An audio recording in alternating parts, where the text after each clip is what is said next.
Good morning. This is a presentation on living with loss, which will last for approximately half an hour.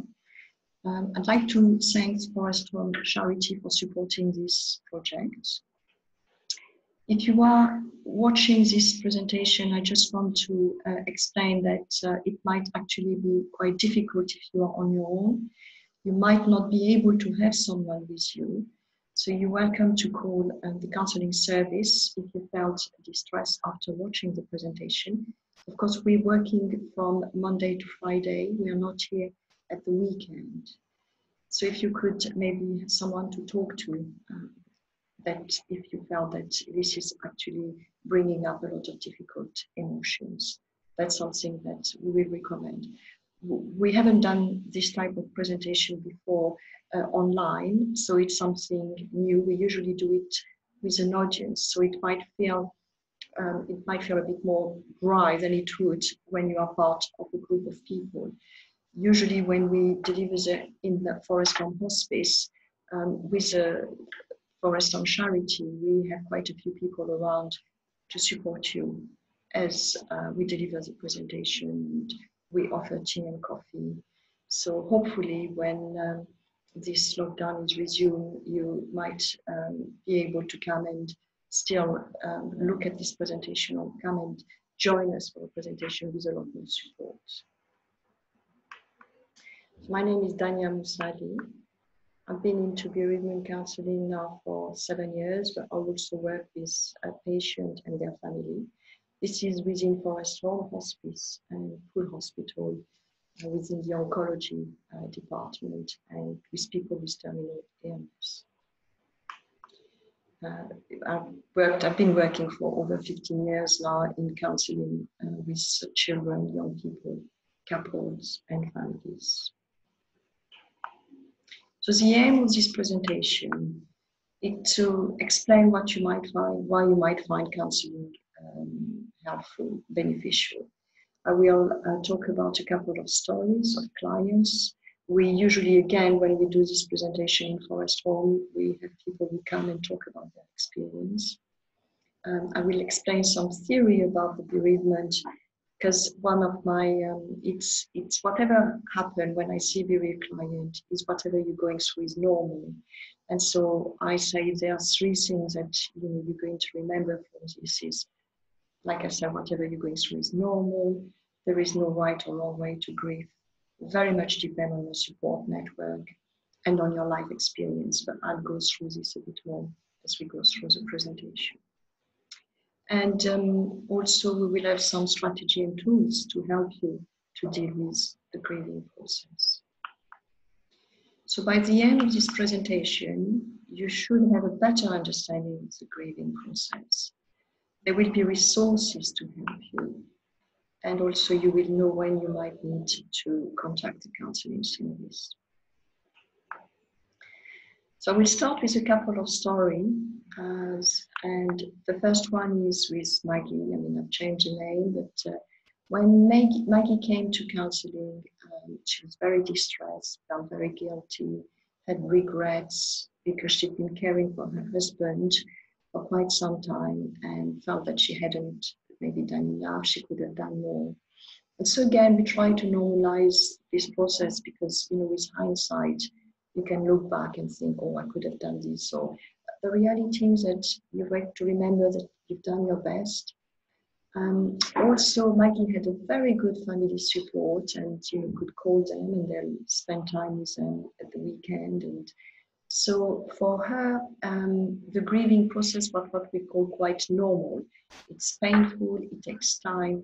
There isn't a quick way to fix grieving, but she was quite confident that she was she was monitoring herself and could see that yes, there was something that distressed her. But once we normalized it, she felt, well, I just really need to get on with it. And so we used some of the strategies that I will talk about later. Didn't feel she needed another session after this, and was quite happy to reaccess if needed. The story with Mary was very different. Mary was very isolated. Her children lived away. And even though with our current communication today and technology, you can get in touch with people. Children weren't very good at keeping in touch. Mary had been, again, also looking after her husband, that she has been, there's been some very distressing moments. It's very hard when you see the person you love in pain, and that was really hard for Mary. She had some flashbacks about some of the experience she had witnessed, and so therefore needed a lot more support than Maggie had done.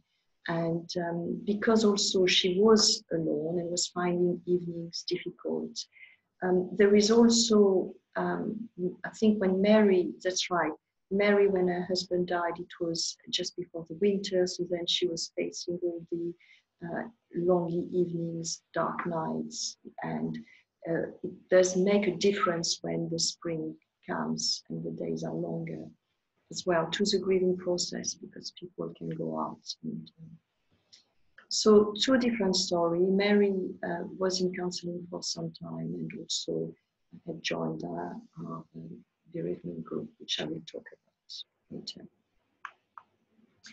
So the journey you're going through will very much depend on whether the person that you love died quicker than you thought they were going to die, whether it was a long-term illness and you've seen them getting weaker and suffering, whether it's a death of a partner or a spouse, of a parent, of a child. Now in Forest Home, we deal with people over 18, so I'm talking about mature children, but it's very hard. And we also put suicide, because sometimes the journey will depend on if somebody had a death and someone who died as well by suicide, make it a lot more complex. It also depends on how you were told, who supported you at the time, the care your loved one and your family received through this period. So one of the strategies we use, we talk about the grieving wheel. It's, we start from the yellow part of the wheel, which is about the shock, the resistance, the disbelief, you can't, the disorientation, and people seem feeling numb. And that's when we start to normalize the process. And then they move into the chaos, because it's fear, anger, guilt, all these emotions that will come and how to manage them.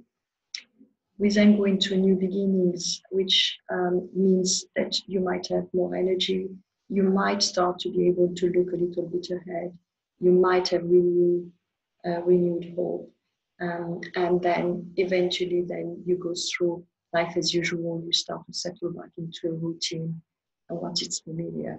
But that takes time, and as I say, there is no right or wrong diagnosis.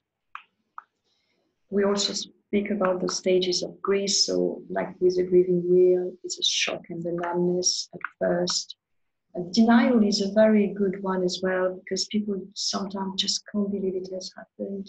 They expect their loved one to just walk through the door. Anger as well, depending on what had happened. Bargaining, they'll do anything for their loved one to come back, whether it's half a day. And sadness and depression are very similar, so people can feel quite sad, of course, and that's something to monitor. And if they felt that the lack of motivation was going on for quite some time, then of course we always recommend to go and see the GP. Until eventually you get to a level of acceptance. Acceptance doesn't mean that you're going to forget your loved one. It simply means that you're learning to manage the grieving process. The other one is called the dual process model. And this is, you fluctuate, as you can see from the arrow, between the two.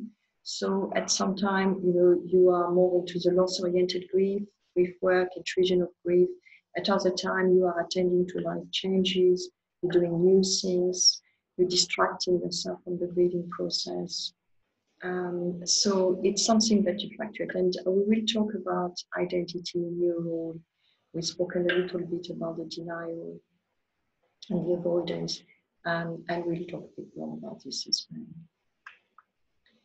Continuing bond is a very important one because often people are worried that they are going to forget their loved one, and of course, I'm never going to forget their loved one.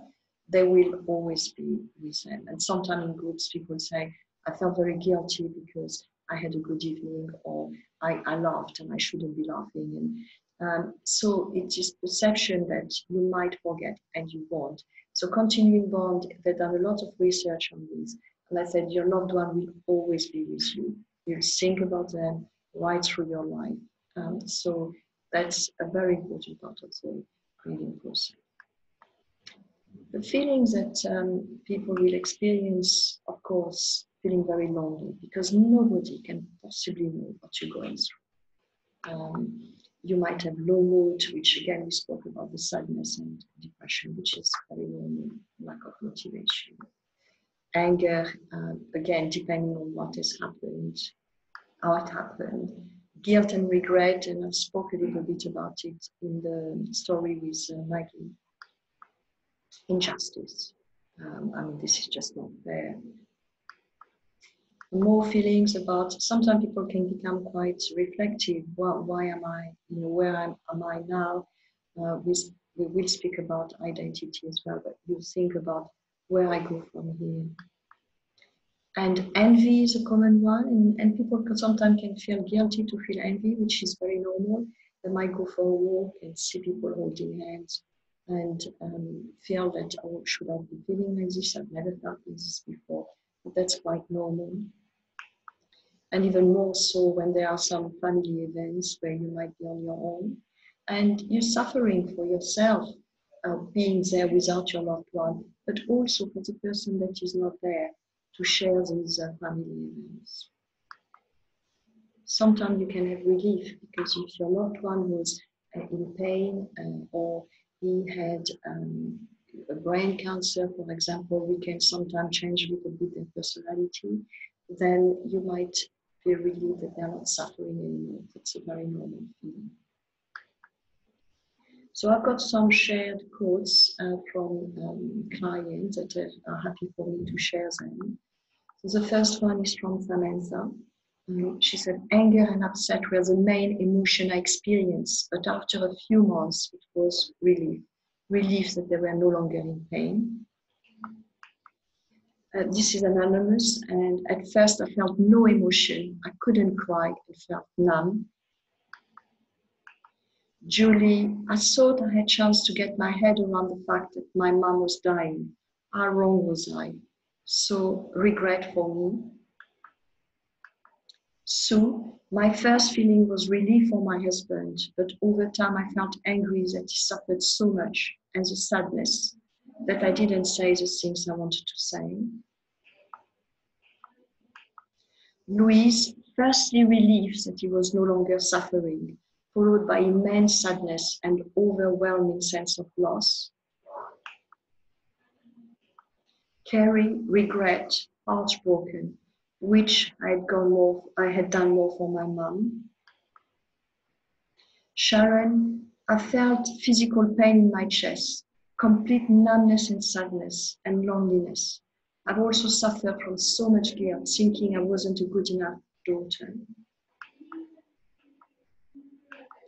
Nikki, absolute loneliness. Felt like part of my heart had died along with my son, Sean. Teresa, total gut-wrenching emptiness and disbelief that my mom was actually dying. Heather, I don't think I've started grieving, yet I get so angry at times. So now we're getting into obstacles that may make grieving more difficult. So our belief system, we all brought up differently, have different belief systems, sometimes different cultural background as well. We might have had a lack of practical, emotional or spiritual support. There might have been some family discord or conflict in the couple. So I spoke about loss of identity That's often happens with couple when you know where you are as a wife or as a husband, but without your loved one, you might, who am I? Or even without parents. You might have had mixed feeling towards the person that had died. You might have difficulty expressing your feelings. Sometimes people have been unable to cry. It might affect your self-esteem, your confidence. You might have had a lack of medical information. And so we often say in counseling, please do contact your GP, go back to your consultant. They're always happy to have to sit with you and to talk to you so that you might be able to ask questions that will reassure you about some of the things that might have happened and the decisions that were made by the medical team. Some people might have been unable to see their loved one or to attend a funeral. There might be some anxiety, of course, about money as well. And some regrets about unfinished business that you were unable to talk about. Often a grief can trigger another grief. So I've had clients who might have lost a parent and then their partner or spouse got diagnosed. They haven't had time to grieve their parents and now they're grieving both. So it can be quite important as well to know that you will be continuing to grieve over the past bereavement as well as what's happening now. You might have experienced other losses. Retirement. Sometimes a client that take an early retirement to care for their loved one, and then they found themselves on their own with no job, dealing with the retirement and also with the loss of their loved one. They might have lost their job as well. So losing a job is a loss. And again, it did happen to some clients that when they decided to care for their loved one, they lost their job as well. There might have been a divorce, a relationship breakup, loss of financial stability. Miscarriage can come quite a lot as well, because in the old days, people might not have dealt with miscarriage in the same way as we will today. So the grieving of their shared memory with their loved one might bring up some past grief about miscarriage. Death of a pet, loss of a cherished dream, the loss of friendship, the loss of safety after this trauma as well. And sometimes people have had to give up their family home, either for financial reason, or maybe because they had to downsize because they couldn't cope with a bigger house. So, So just as grief, grief is not just about the mind, it's also about the body. And there are different ways that you can be affected. It's knowing that this is a transition period and it will take time. There will be feeling of being totally overwhelmed with the grief, and that's something that is normal. It's remembering that feelings are not permanent, and you're not going to cry all day long. At some point, you will stop. You might start again tomorrow, but it's not permanent. And grief is not a linear, it's just a straight line. Grief is full of up and downs. And so sometimes it's also about identifying the blocks, like we said a little bit earlier. So it might have been a very traumatic experience, the way that your loved one has died, or the care that you gave them. You might not have the support network around you that you need. And you might be managing other losses, which makes it a lot more complex. So the effect it will have on your behavior, we always check about sleep. Obviously some people will have flashbacks, so their sleep will be disrupted. They might have loss of appetite, or the other way is comfort eating. Might feel restless and not able to sit down, keep on having to move. Exhaustion. Grief takes a lot of energy and we try to suppress it. And so it's really feeling absolutely exhausted with the grieving process. Preoccupation, so much to do after the loss. You know, there is paperwork, there is some of the things that we have spoken about.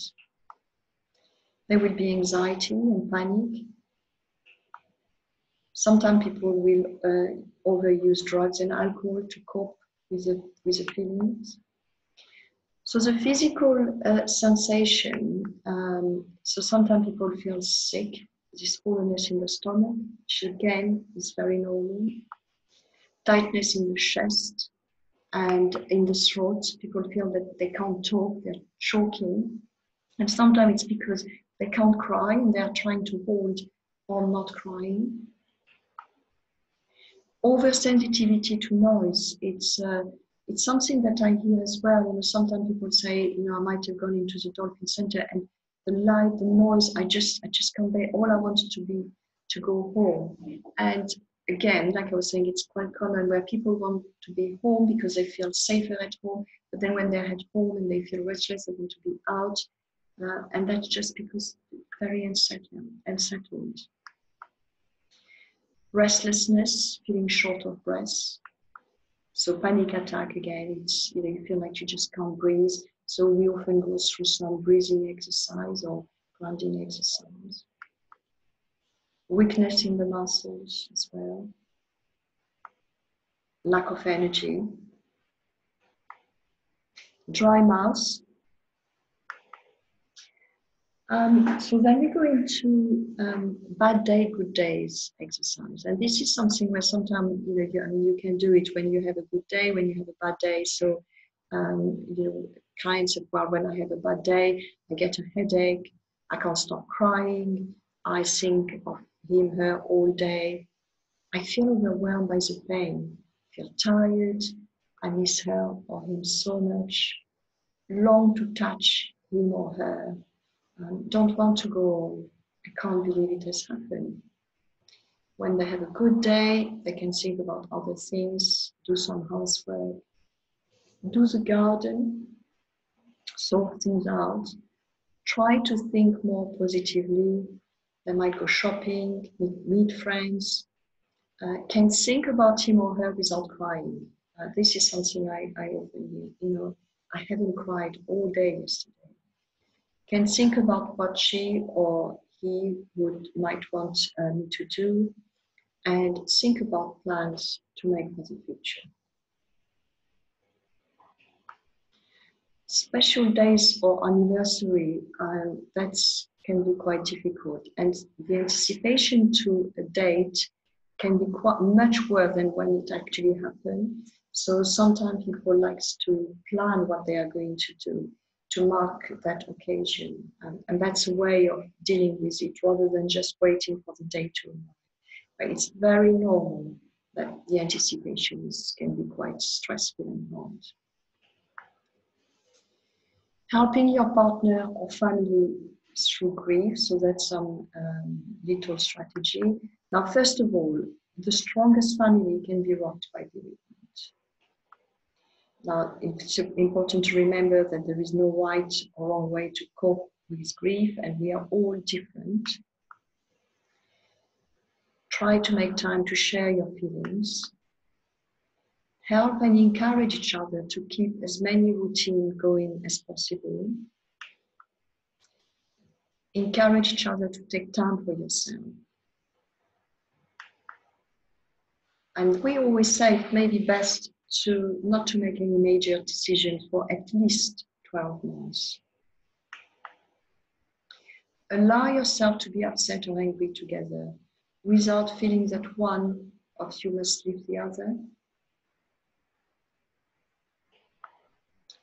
So understanding the importance of self-care. First one is ask for help. Please, please ask for help. Talk about it if you're able to. Keep some mementos. It can be very important. One of the things that people often talk about is the close of their loved one.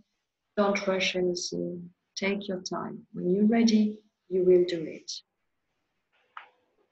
Having a routine.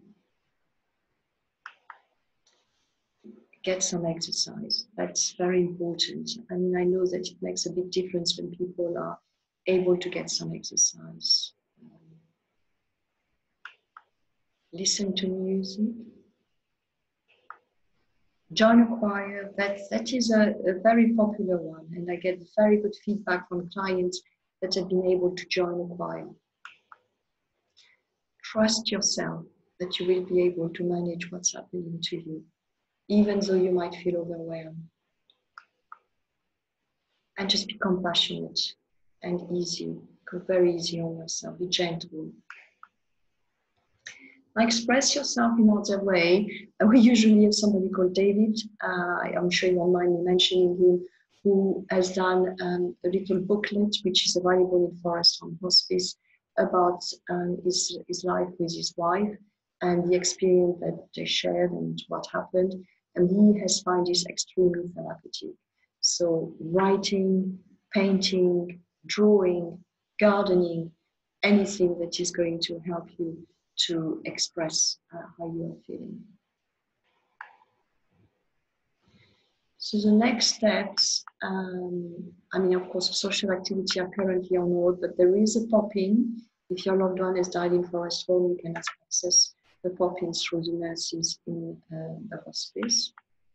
There is a Forest Home newsletter. If you are not already subscribing to it, please do.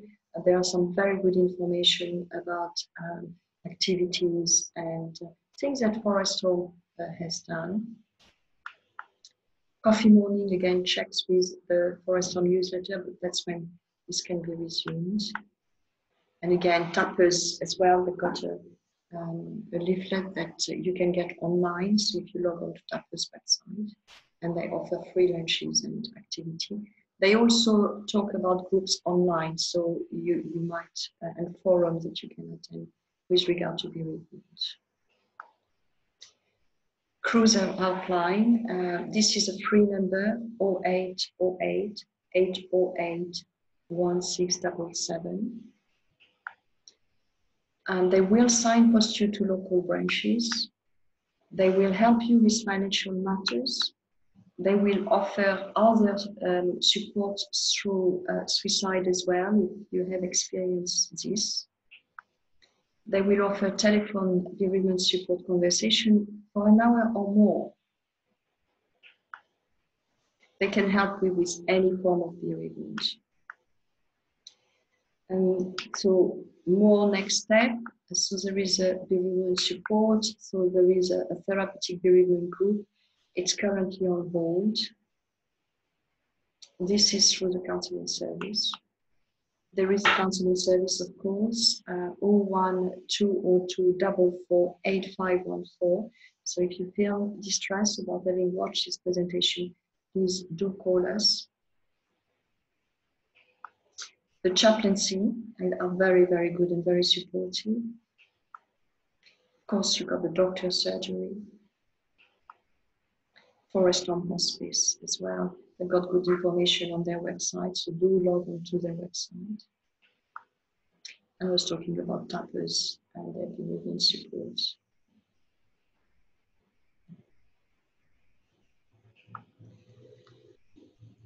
So this is the end of this presentation. I hope you have found it helpful, and please do feel free to call us if you feel that it's going to help you. Thank you very much for listening to this presentation. Take care.